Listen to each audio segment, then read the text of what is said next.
गौरीपूजन दिवशी जी साडी घातलेली त्या साडीवरती मला शूट करायचं होतं, त्यामुळे ती साडी घातली, मेकअप वगैरे केलं, आवरलं आणि फोटोशूटसाठी गेलो. तर इतकं ऊन होतं, इतकं ऊन, एकसुद्धा फोटो नीट येत नव्हता आणि व्हिडिओ.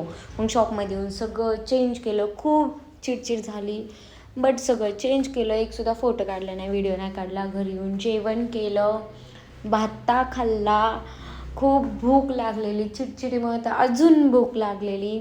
त्यानंतर एक क्लायंट होतं नेल आर्टचं, सो शॉपमध्ये आले, क्लायंटचं नेल्स केले आणि मला त्या साडीवरती आज शूट करायचंच होतं. त्यामुळे मग मी परत रेडी झाले.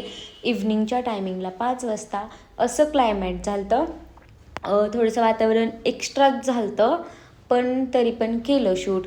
त्यानंतरून घरी आले, घरीसुद्धा ट्रान्झॅक्शन व्हिडिओ काढलं, उलटं केलं, आधी आफ्टर बिफोर असं काहीतरी उलटं करून टाकलं आणि व्हिडिओ काढले आफ्टर बिफोर.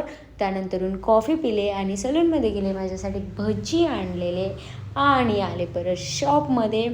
त्यानंतरून घरी आले, जेवणासाठी केलेलं सँडविच खाल्लं. सगळ्याचा 7 वाजता दिवस.